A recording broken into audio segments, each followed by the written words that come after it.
It's time for the Martin Houston Show with Martin, Xavier, and Simeon. Martin is a national championship fullback from the 1992 Alabama Crimson Tide, known for his bruising runs and devastating blocks. Now he's bulldozing through sports talk with that same championship intensity. Joining him is his son, Xavier, a savant of football knowledge and statistical insight. He's your go-to source for the latest recruiting news and insider updates from across the Bama Nation, and Simeon, the thinker and contemplator, bringing you insight and knowledge that is logical, thoughtful, and on point.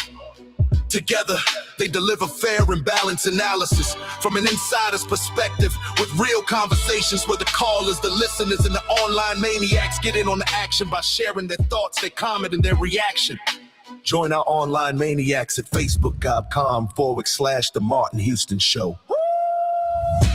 You're listening to Tide 100.9 and 1230 WTBC. It's time for kickoff. So buckle up and get ready, because this is the sound of Bama sports. The Martin Houston Show with Martin, Xavier, and Simeon is live. Roll, Tide, roll! Good morning, good morning, good morning. Roll, Tide, roll. The Tide was up at the mic yesterday. We're going to have several different audio clips from the guys, ranging from Xavier Brown's opinion of this team, Xavier Brown talking about how good this team could be. We're going to hear, I now know why I like the way Bray Hubbard plays the game. Y'all know Bray Hubbard came to Alabama as an athlete, like a quarterback that had all types of crazy yards and stuff like that. And I remember all Pat used to talk about Xavier was how fast Bray Hubbard was. Now I know why he's a nasty safety. He likes to hit. And that's why he be getting that ball out. We're going to talk about Coach and what he had to say about the two-quarterback system. Is it off the board? Maybe. Maybe not.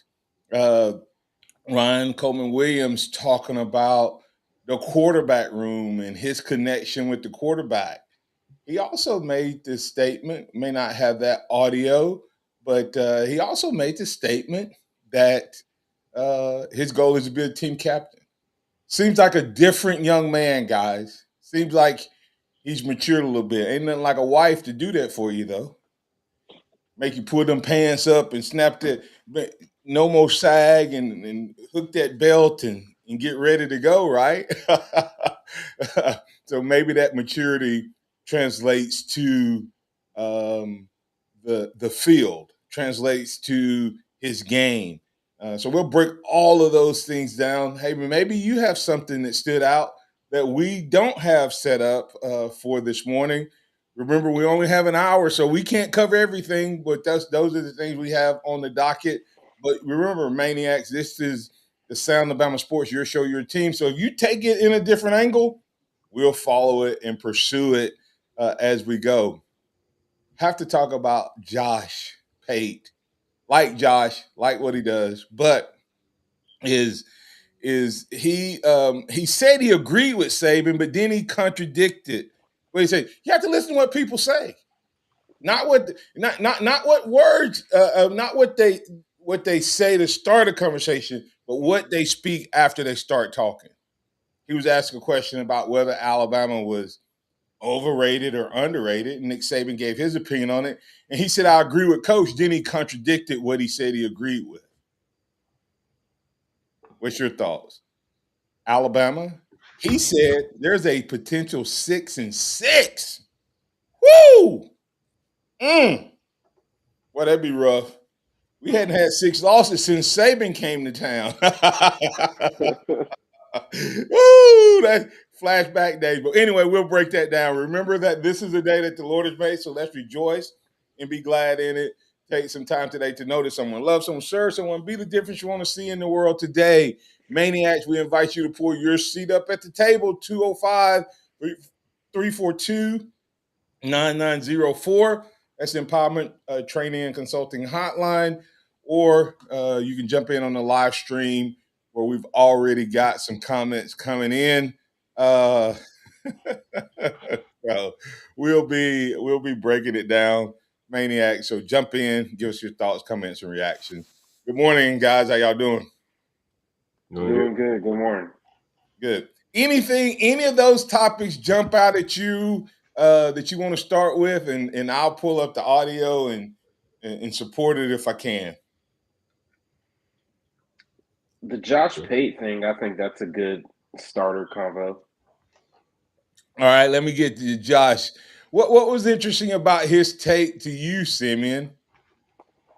Well, to me,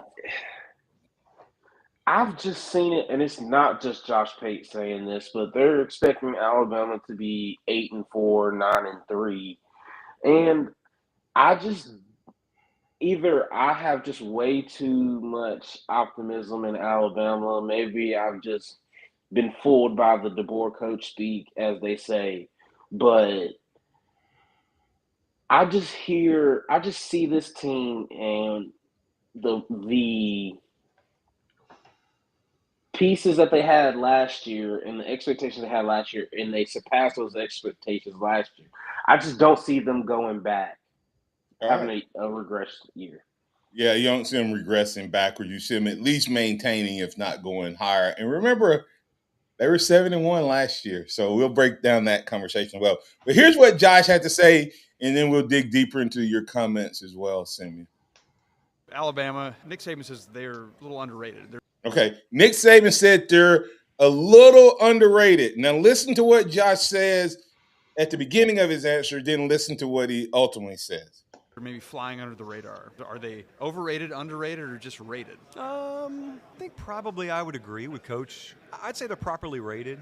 If their rating is somewhere between the 8 and 15 range, which I could safely say that's what I've seen most places, I think that's fair. So the way I've classified Alabama is I think they are the biggest if/then team in college football this year out of all the contenders. There are about 4 different aspects of that team that are question marks right now, that if they're answered in the affirmative, they could go win a national title. Quarterback, obviously, chief among them. Offensive line, run game, size up front defensively. What you think that's going to yield, the dividends you think that's going to pay. Well, if that's something that breaks Alabama's way, no limit to what they can achieve this year. The thing about it is they're not like Georgia. Georgia's the kind of team where it feels like the floor and the ceiling are pretty close to each other. Bama's not that. And the thing you got to get used to, talking about Alabama, is the variance, the potential range of outcomes is just a little wider. In fact, it's a lot wider than it used to be. So as much as everything going right could mean 11-1, you got to get used to the fact that there's a 7-5 outcome in there. If everything goes terribly wrong, you play enough losable games where you could go 6-6. And so I think like 9-3 is 8-4, 9-3 is the expectation from most people. But you just got to reserve room for them to be everywhere from the 2 seed going into the playoffs to out of the picture entirely. All right. Fair assessment. Disagree. What's your thoughts there, guys? Sam? Well, he covered every possible outcome. So I don't know. I mean, he sounds like something a good sports reporter would do, so you don't fully know exactly how he feels about a team. And you know, my thought is you give an opinion. You don't waver between 2 opinions, and that's what he did. That was coach speech from a radio guy, but he started off by saying, "I agree with Coach Saban that they're properly rated." And I was like, "Whoa! Coach Saban said they're underrated." Coach Saban didn't say they were properly rated. He said they were underrated. And but that's the thing. That's the thing. That's what every single team we will ever see. If Georgia's wide receivers are bad this year and can't catch the ball, they're not going to win 10, 11, 12 games. That's right. LSU with this new and improved team, they don't gel because there's 50 new guys on the football team. Guess what? They're not going to be very good this year. It's time and time and time. If Alabama's offensive line and quarterback play, if they have a bad year, well, guess what? Alabama's not going to win many games this year. We all know that. And if we always base it off of the ifs and whats, other teams get credence for their weaknesses. Alabama's not getting the benefit of the doubt. Yeah, I mean, I think it's interesting when you hear a guy go, "Hey, they could be this, well, they could be this, and everything in the middle."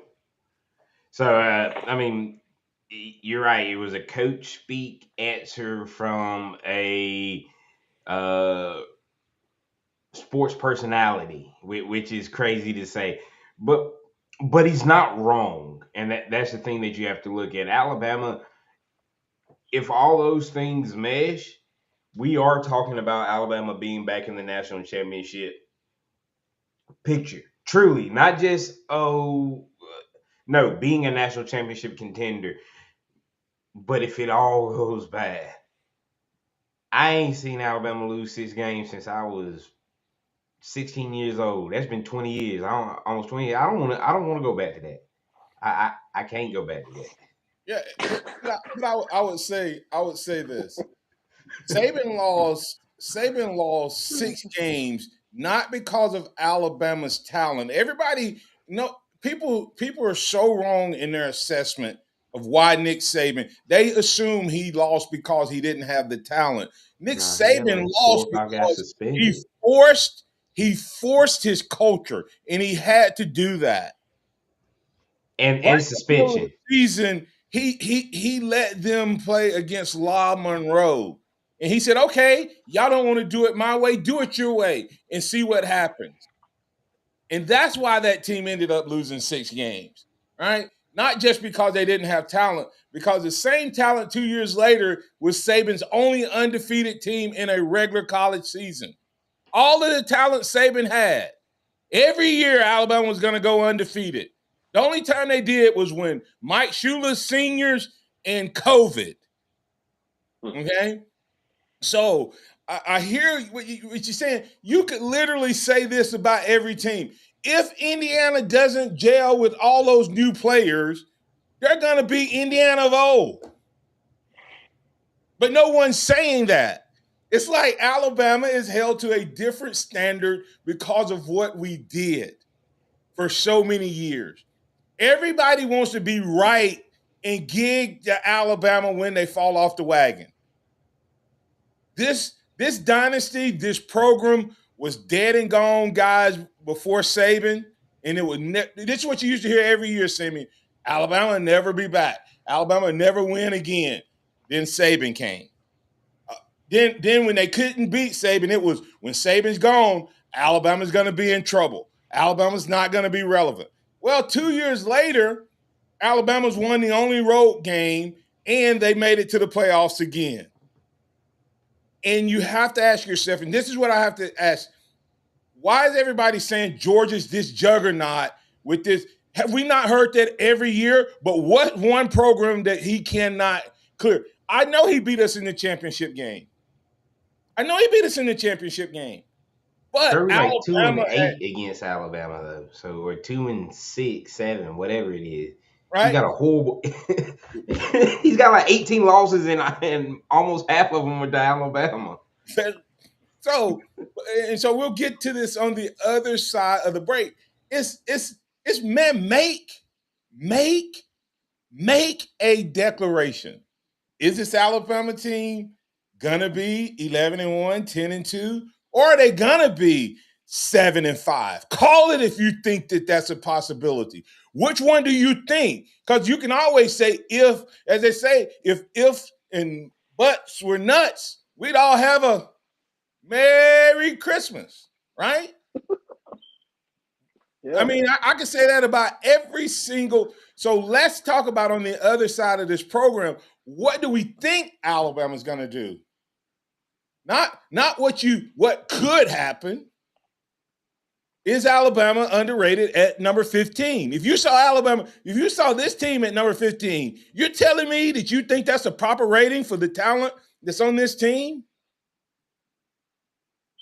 We'll be back on the other side. Tide 100.9 traffic.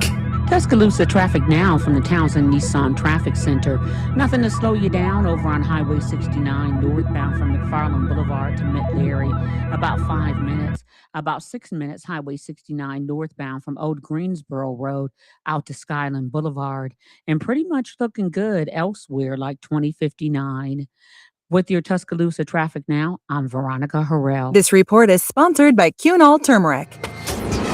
Save thousands on a new Nissan, and every Women's Wednesday, get a $49.99 oil change with a complimentary multi-point inspection at Townsend Nissan, your family in the car business. Doctors recommend turmeric more than any other supplement for joint health. Cunol Ultra High Absorption Turmeric is the #1 form of turmeric. We're clinically tested to support joint health and healthy inflammation. Cunol, science-backed, trusted by millions. The Venue, your new favorite Tuscaloosa hangout, food, music, and more. Come and taste what's new at The Venue, whether it's Liza's Sweet Shop, whether it's the all-day breakfast and burgers from Ramajama's, or the quality food that you can get at Finish Pub. Great atmosphere, great time, great people, great environment. That's The Venue. You can find them online at thevenuetuscaloosa.com, located off of Watermelon Road, just past Sokol Park. That's The Venue, Tuscaloosa's new favorite hangout. Make it yours. If you find yourself in a wreck, keep 3 things in mind. First, call the police. Second, take pictures of the scene. Third, call me. I'm attorney Steven Mizrano, and I win. My firm is committed to fighting the big insurance companies and making sure you get the money you deserve. Call today for a free consultation. I don't get paid unless I win for you. Call 800-8000 or visit mezwins.com. I've got this. No representation is made that the quality of legal services to be performed is greater than the quality of legal services performed by other lawyers. Rob Billups here for Mercedes-Benz of Tuscaloosa. Some people chase the image of luxury. Others just choose the original. Well, right now, Mercedes-Benz Luxury is closer than you think. With exceptional lease offers and limited time financing options, now is the perfect time to trade up. At Mercedes-Benz of Tuscaloosa, we may not be the biggest dealer, but we strive to be the easiest to work with. Over 100 new Mercedes-Benz are available now, plus acres of certified pre-owns, many with extended warranties and unlimited mileage. Mercedes-Benz Luxury is closer than you think. With exceptional lease offers and limited time financing options, over 100 new Mercedes-Benz are available now, plus acres of certified pre-owned. Now is the perfect time to trade up. Visit us online or stop by on Skyland Boulevard. Mercedes-Benz of Tuscaloosa. For those who know the difference. MercedesofTuscaloosa.com. MercedesofTuscaloosa.com. Tide 100.9 Tuscaloosa weather. Here's your Tuscaloosa and West Alabama forecast. A heat advisory in place today as we'll see temperatures reach into the mid-90s. Heat index values around 105. Sunshine. A 1 in 5 chance of an afternoon shower or storm. Any storms fade away this evening. Cloudy overnight tonight, low 77. A better chance of showers and storms for tomorrow. High tomorrow at 92. Hot and unsettled weather continues into Friday with sunshine. Friday's high 91. Richard DeWetting at the Weather Channel for Town Square Media, Tuscaloosa. It's 77 degrees in Tuscaloosa. Welcome back to the Martin Houston Show, the sound of Bama sports. Your show, your team, on your home for Alabama sports. Tide 100.9 and streaming on the Tide 100.9 app.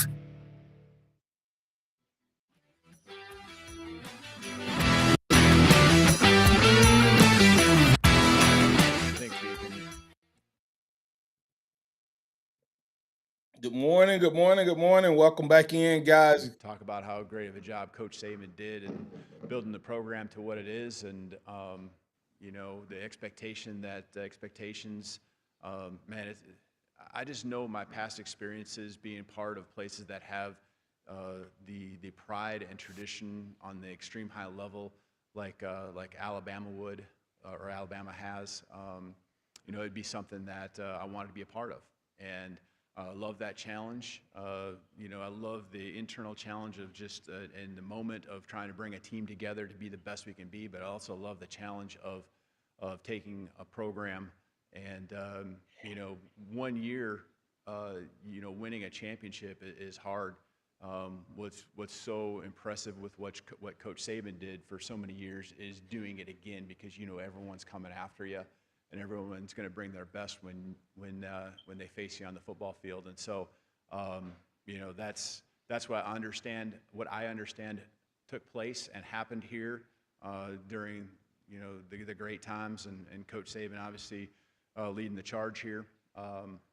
But I also love the challenge of trying to continue to build on that and continue to add to this program's great history. All right, guys, let's keep the conversation rolling.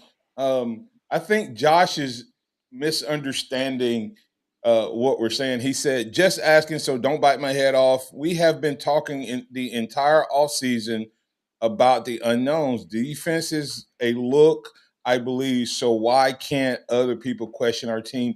If we are, I'm not saying they can't question our team. His question was, are they overrated or not?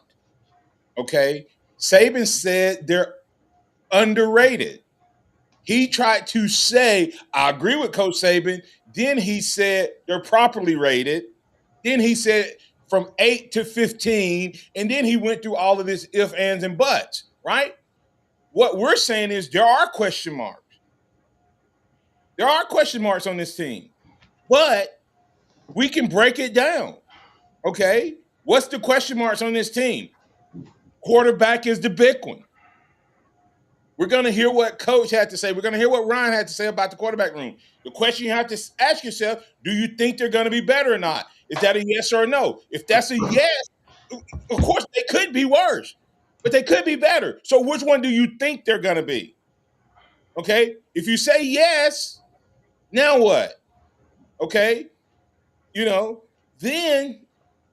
when you look at this, the next one you look at is the O-line. And then you go through each position. Do you think they're better or worse? He specifically talked about size on the defensive line. Well, it's obvious that they're bigger and have more depth this year. So is the bigger and deeper D-line going to be better or worse? That's what you do. What are you saying about all the other teams that went through the transition? Are you saying that Georgia's going to perform at what they're expected to perform? Yes. Why? Just because guys are coming back? But Georgia's underperformed how many years? How many times has Georgia had the most talented team under Kirby Smart? More often than not, the past 5 years. He's had the most talented team since he won his first national title. And before. He was more talented than Alabama. He was getting better recruiting classes than Alabama when Saban was here, guys. Yeah, I mean, when you look at it, it's almost pick a struggle type of take on it. Josh left it open ended across the board. He didn't pick a side. He didn't stand on anything when he talked about it. When you hear us talk about it, we go, okay, hey, we believe that both of these quarterbacks can run the system the way Grubb and DeBoer want to, with the RPOs and making those types of decisions. We talk about how Coach Clem has come in and worked with the offensive line and how we think that makes the offensive line better. We talk about the running backs with Hill losing weight, Riley getting bigger, Crowell coming in, why that makes the room better. And then we've talked about how the defensive line being bigger and deeper makes the defense as a whole better. Pate didn't do that. You can talk about it, which surprised me. He didn't. Let me say this. I like Josh Pate. I like the coverage. He has inside. He's good. All of that. I'm only pointing out that's what you can always have that type of conversation about a football team. The question is, what do you think? What's your expert opinion, Martin? Put me on the carpet. Call me out and ask me, what do I think they're gonna do? That's what the media thing is about. That's what it's about. Is what not what could happen. Guys, the reality of it is Alabama could have been undefeated last year, or Alabama could have lost 6 or 7 games last year. The year before, they could have lost to South Carolina, but they could have beat Vanderbilt. That's every year. So the question to me, Simeon, is DeBoer's biggest problem has not been being talented enough to win the big games. It's the Florida States. It's the collapse on special teams against Oklahoma.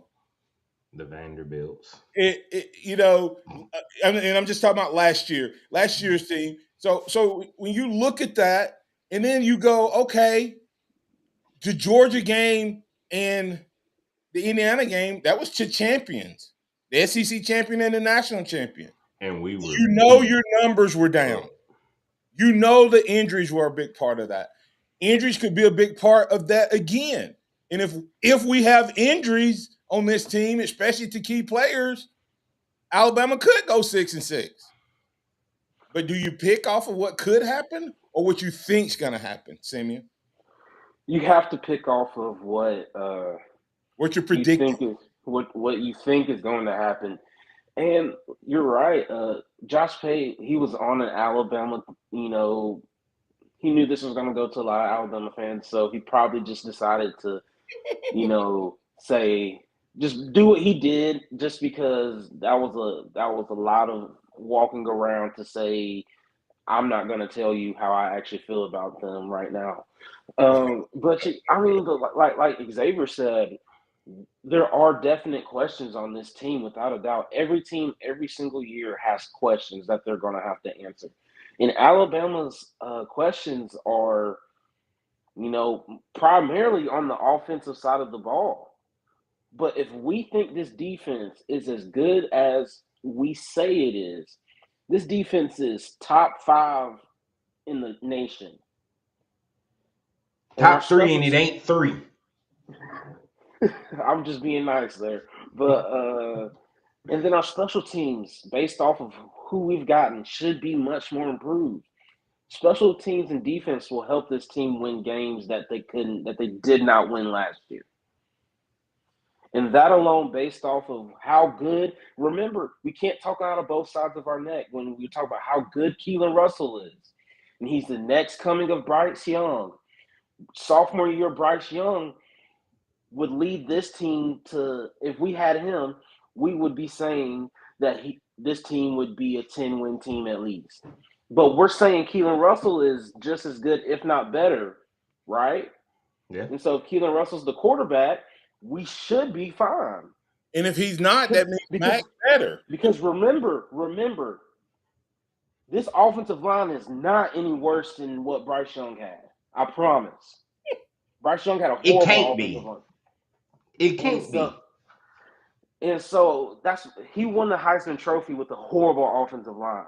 So if you just take those things, this team is a 10-win team, at least for me. I want us to break down when you say things, you can say them in a vacuum. But when rubber meets the road, I guess the question becomes, if you're saying this team is 8-4, tell me the 4.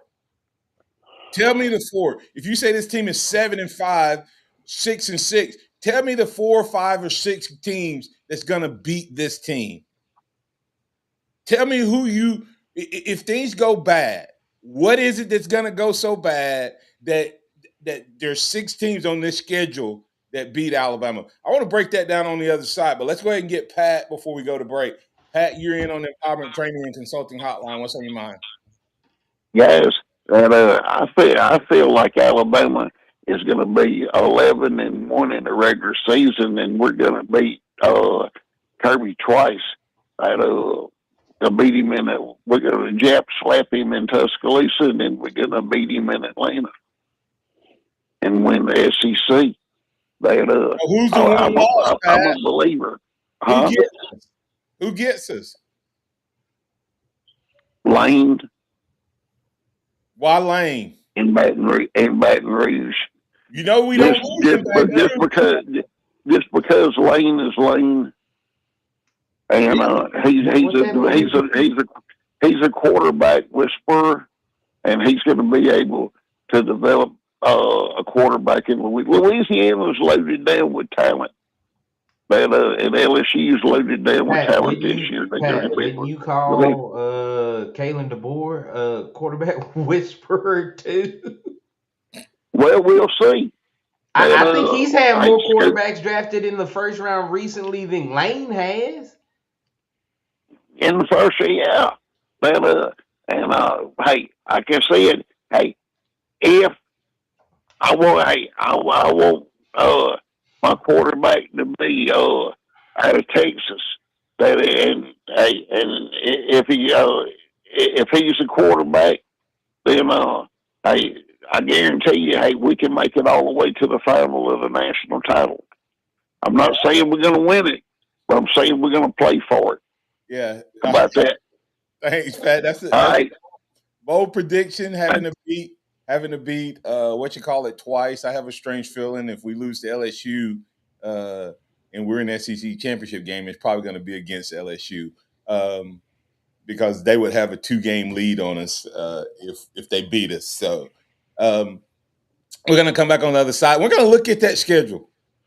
We got Reed pressing the buttons. We'll see if Reed has any thoughts on it as well. Hey, listen, we're coming back. It's 12 games that you're guaranteed. The people who are saying 8-4, 7-5, 6-6, tell me which 6. I made Pat tell me his one. He said because of talent. Well, Georgia is going to be more talented than us and probably more talented than LSU. So I do think LSU could be the one we drop, but I'll tell you why and give you sound reasoning behind it when we come back. Tide 100.9 traffic. Tuscaloosa traffic now from the Townsend Nissan Traffic Center. Nothing to slow you down over on Highway 69 northbound from McFarland Boulevard to Mid-Larry. About 5 minutes. About 6 minutes, Highway 69 northbound from Old Greensboro Road out to Skyland Boulevard. And pretty much looking good elsewhere like 2059. With your Tuscaloosa traffic now, I'm Veronica Harrell. After a wreck, the clock starts immediately. The insurance company is already working, protecting themselves, gathering statements, and looking for a reason to deny your claim. One wrong move, one missed deadline, one thing said too soon, and your case can be damaged or lost forever. You don't need to figure this out alone. You need protection. You need guidance, and you need it now. Call Ms. Reno, 900-9000. That's 900-9000 for a free consultation. No fees unless we win. No representation is made that the quality of legal services to be performed is greater than that of other lawyers. What does it mean to advertise and do your marketing with Town Square Media Tuscaloosa? Melissa started her business in 2014. What would you say to someone considering Town Square Media Tuscaloosa? My experience with Town Square Media has been awesome, and I would definitely recommend it to anyone. I think that this is the first time in my marketing experience that I've been able to see my return on investment. I would definitely say in the past that has not been the case. In this, I like knowing that that's 100%. A lot of the marketing we've done has been radio. You guys have so much more to offer than that, whether it's, websites from targeted marketing to radio. You are kind of a one-stop shop, and it makes doing marketing so much easier. So I would definitely recommend it. For more info on marketing with Town Square Media Tuscaloosa, call 205-345-7200 or click on Advertise with Us on our website. Hey, I'm Martin Houston, and I want to tell you about exciting news happening at Box Eye Care. They've moved to their new location, bringing you a brand new lab, stylish new frames, and a fresh look just for you.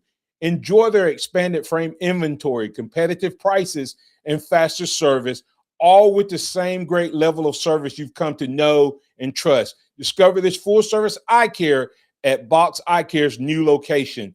With their in-house lab, they offer unbeatable value and one of the largest frame collections in town. Schedule your eye exam today and walk out with new glasses in less than an hour in most cases.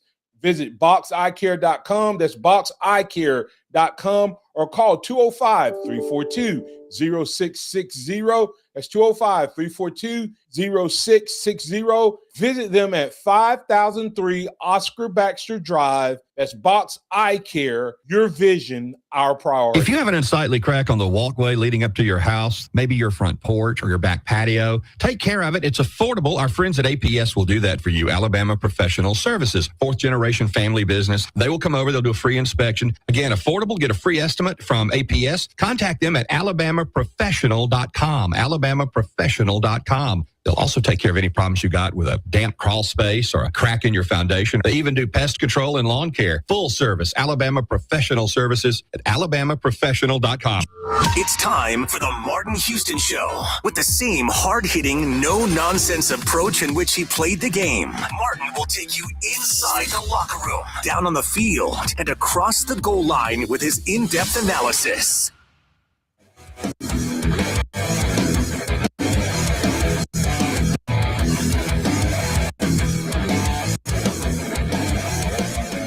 Feel tight as a team. It's like you can sense sometimes in off-season workouts if you got a special group or not. Do you get that sense? I think this is the best group I had since we've been here for sure. I mean, I'm real excited. Well, why? Because everybody can say, man, this is going to be a great team, right? But that's kind of just a headline that gets glossed over. Tell me specifically why this team feels better than a team that went on the road and won a college football playoff game last year. Just like from the inside eye, it's just a certain level of connection. It's a certain level of trust that just keeps enhancing. You know, we all, the way we know each other's jobs. That's a big part as well. Knowing that, okay, he knows when I see this, this is what I'm doing, so it can affect how he does this. And being able to talk with my safeties, talk to Red and the nickel, like that's. Did you feel that was missing a little bit last year at certain points, or even the first year? Or is that part of the building process? Yeah, I wouldn't say missing. I think it's just getting added on, just building on. And I feel like being a third year under the coach, under our coaching staff, under DeBoer, Womack, I feel like it's just kind of naturally how things happen, how they build up. Feel tight. All right, that's Xavier and Brown saying he feel like this team in the back end is going to be better. And I know I heard Saban and Harper saying this defense needs to run more man. That's rich coming from Saban. That's real rich. For years, people told him he needs to run more zone. And he never changed. Why? Because his defense was predicated on man coverage. Womack knows what he's doing. He's had a top 15 defense, a top 10 defense. Do what you do, Womack. In Womack, we trust. I mean, come on. I mean, so, yeah. So let's get to Philip real quick. Philip, you're in with Martin and Xavier and Simeon. What's on your mind? Hey, men, how you doing today, all you guys? Doing good. Doing good. I just want to say a couple of things off the bat. I thought Coach DeBoer yesterday, I thought he did his best job yet behind the microphone. I thought he was way more comfortable. He was more at ease. He talked like he was talking to normal people at the coffee table instead of this choppy word salad stuff that he's been delivering, which I never, always drove me crazy. But I want to give him credit.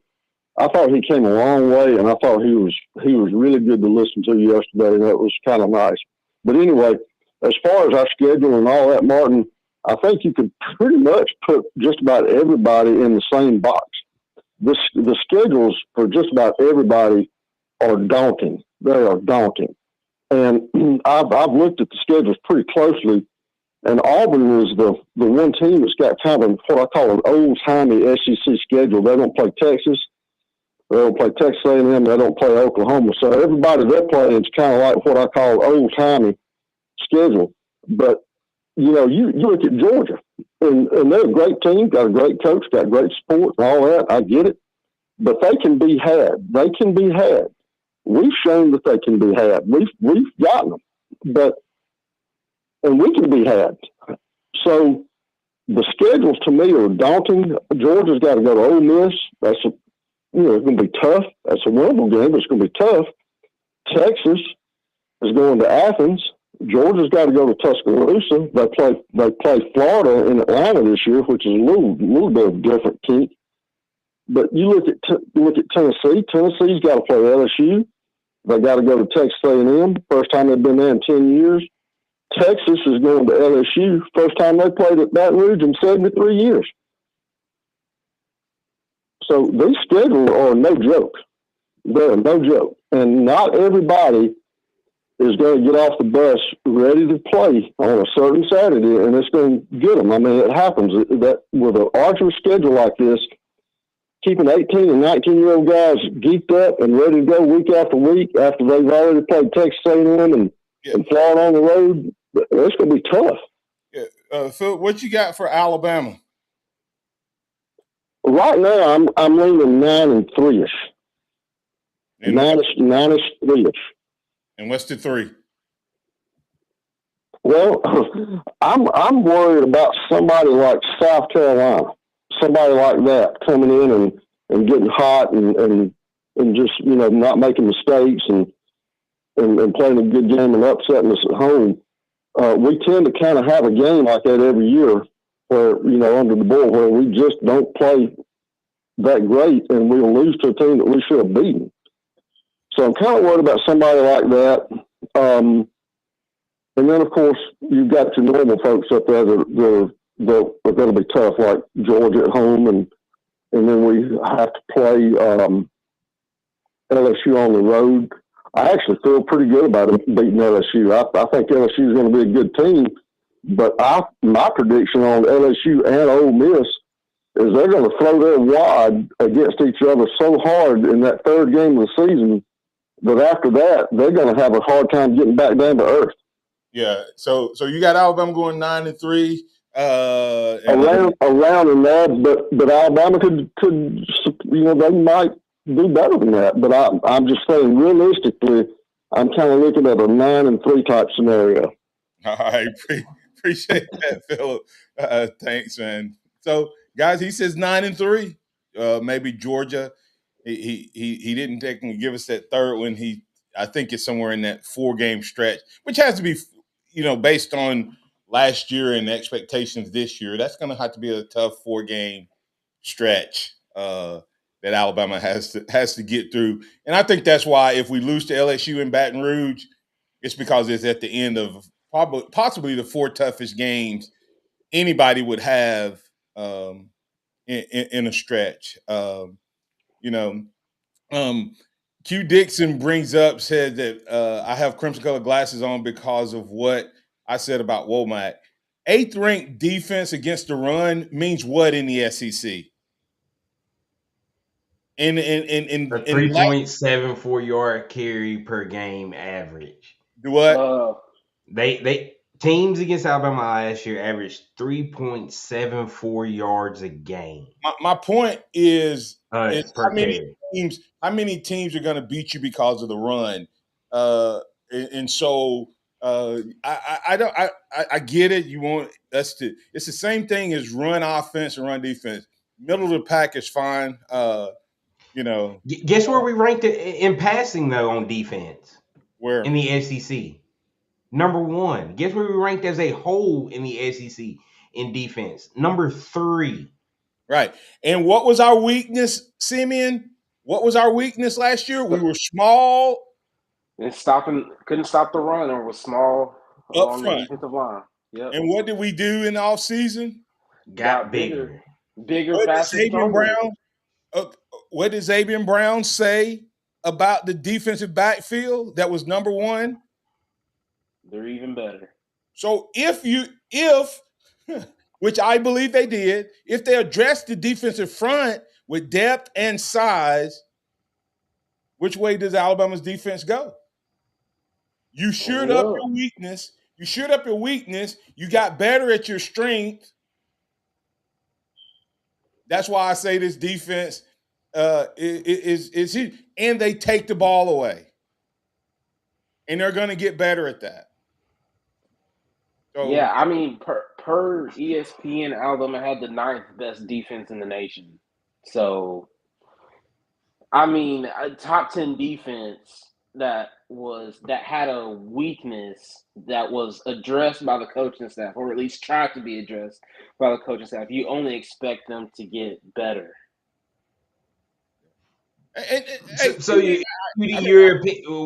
Nothing that he does will matter. Exactly.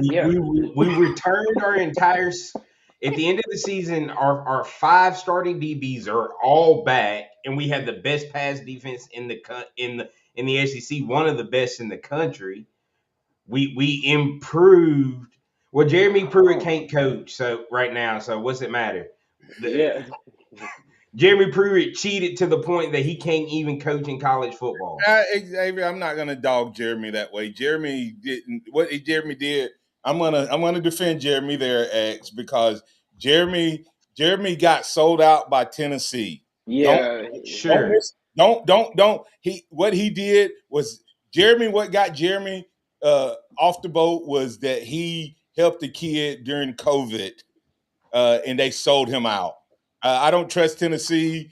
I think I that hadn't trusted Tennessee since Fulmer was there. right. So, but we know that's what it is. But a top 10 defense, Jeremy Pruitt would have Alabama, or you would think Alabama would have around the top 10 defense. And that's that same defense that was top 10, that was middle of the pack SEC run game wise, got bigger, faster, and stronger along the defensive line. So you can only expect that same defensive line or that same defense that was number 8 to only be improved. Yeah.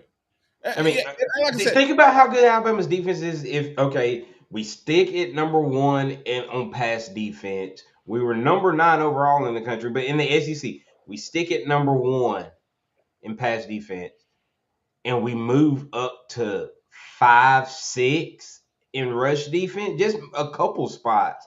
How much better is this Alabama defense as a whole? If we give up 20 less yards rushing a game, that's the difference, 20 yards. Here's the thing. I mean, Q Dixon, but I like the fact Q admits, he says he thinks that he's a middle of the road average DC. He don't like the concept. I'm not, and I can tell Q. I agree. I don't like the 3-3 concept. I don't like it. I don't like it. But he is effective at it, and he's shown that they can play it. Now, if teams figure out, now if I was playing them, I would attack it. So that's why our offense has to come along. Okay, our offense has to be better in playing complementary football.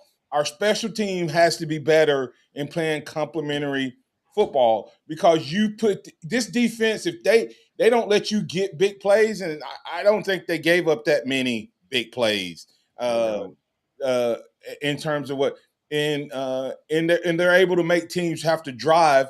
I like that, but I personally would like to have 4 defensive linemen to stop the run. But the SEC has switched. It's not this power run offense week in and week out. So he's made that transition. So and just so you know, every team in front of Alabama in the SEC in rushing yards played fewer games than we did. So that plays into it. They were number 10 in 24 in run defense, number 8 in last year. So if they make that same improvement and jump, they'll be number 6. So like I said, if they bump up 5 to 6. Yeah. And he said that he like I said, he admits he doesn't like him and he makes some horrible calls. So did Golden, so did Saban. Did anybody sell out Saban's defense when Tennessee exposed it? Cooked it. Goalish, where the same guy had 5 catches, 4 touchdowns, almost 200 yards? No. So sometimes you get matchups that's going to hurt you, going to expose you. But I get what he's saying. He's saying he doesn't like that concept. And hopefully he will get better. I mean, I hope the coaching staff and the coaches get better in terms of the defense. So, guys, let's look at that schedule. It's hard for me, and Cedric Chalmers, he hits it. The only reason I say Alabama could lose to LSU is because it's at the end of a 4-game stretch. Alabama has owned. I don't care who the coach has been. I don't care how much talent's been in Baton Rouge. Alabama has only lost there a couple times since the 70s. Let that sink in. Only a handful of times since the 70s. I'm sorry. I don't like this. I have to address this. That was not Pete Golding. Everybody blames Pete Golding. Pete Golding wanted to change and run some zone, and the concept that Saban had I'm having to address this, Q Dixon, because I'm not going to – that was not Pete Golden. That was all 100% Nick Saban. If you think for a moment Pete Golden overruled what Saban wanted to do with the defensive backs, no. Pete Golden, here's the thing, Simeon, I got to say this. They figured out that Saban would bring his inside DB – would bring whoever had the outside DB would stay locked up. And what they started doing was putting their number one outside receiver at the number 2 spot, but outside the hash.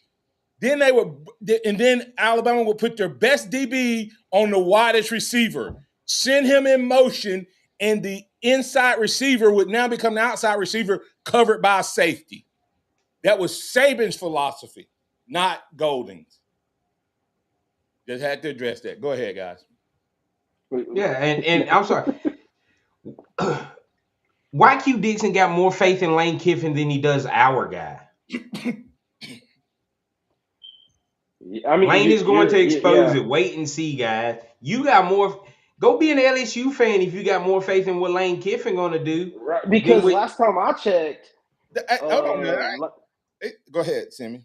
No, I'm just saying. Last time I checked, Lane Kiffin. I don't even see where people think Lane Kiffin's a better coach than Coach DeBoer, based off of what exactly?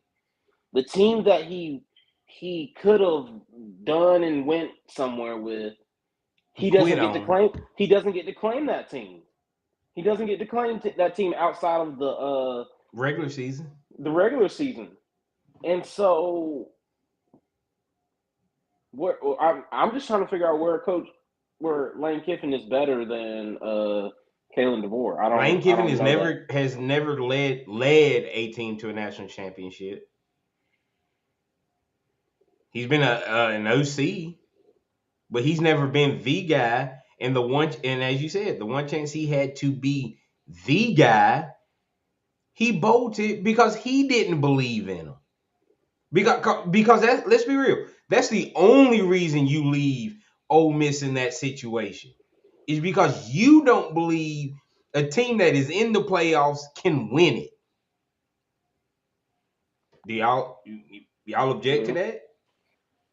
No, I think that he tries to say now if he had been coaching, they would have won it all. So what coach gives up a national title to go somewhere where they might win more than one? Well, you got to rebuild essentially. Where you have to win. So. Yeah, and to address Lisa Rawls fit to address what she said. This defense last year kept us in so many games. There were times because how bad the special teams was. We gave teams very favorable field position that Alabama was able to either get out just with just a field goal or stopping them from scoring at all many times throughout this season. Yeah. And listen, if you ask me. Hold on, Jacob, by the way, that was Steve Sarkisian that cost us that 2016. Well, it was Lane. Lane did it too. It was Lane, Coach Saban, and Sarkisian. It was all three of them. Derrick Henry, Lane Kiffin, which maybe he's matured past it. He got inside the red zone. He had Derrick Henry. We got the interception against Ohio State, and he came out and ran a fake. And threw an interception instead of. I forgot about the 2014 game. Derrick. So, and you can always find things that people did wrong. Derrick and Lane Kiffin, guys. I'm not going. Lane is a good coach. If Lane, listen, the scariest part for me about Lane Kiffin is if all of a sudden the maturity switch clicks on. If the maturity switch clicks on, and I saw it happening at Ole Miss, LSU could go on a Saban version of a run in the new football. A Saban version of a run would be a coach winning 2 to 3 national titles in the next 10 to 15 years. Lane Kiffin can do that if he matures at LSU. Okay, so I'm not going to dog Lane, and I think that's what Q Dixon. He's just saying that's his 2 losses. He's not saying that Lane's a better coach. But he's saying he's saying he's going to expose our I was like, I'm going to stick up for my DC before I talk. And he could expose him. The question is, like I said, I think this team's success, and we'll break this down more tomorrow, is going to come down to not how bad our defense played. I think our defense is going to keep us in games like it's done the first couple of years. Okay? The question is, can the special teams at least get back to where it was in year one or better? And if our offense lives up to what we expect from Grubb and DeBoer, this Alabama team is not going to go 7-5, 8-4, whatever. They're going to be 11-1, 11-2, and we're going to break that schedule down in detail. We're going to talk about the two system quarterback possibility. We're going to talk about what Ryan Williams had to say. You need to hear it because he talked about Austin Mack and the playbook. And what we've said is the guy who has the greatest range, not in arm, but mentally may be the guy. All of those conversations and more on tomorrow. Thanks, Maniacs, for the conversation, the debate, the challenges, the opinions. That's what it's all about, Maniacs, and we appreciate you. Trust in the Lord always, lean not your own understanding, and all your ways acknowledge him, and he will direct your path. Roll Tide, everybody. It's a celebration.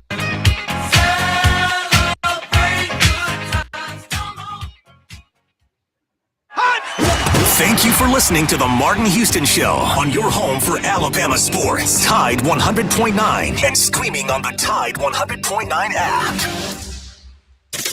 Here's what's trending on the Tuscaloosa thread. Good morning. Here's one of the top stories we're following for you this hour. 2 Tuscaloosa teachers and an associate professor at UA have been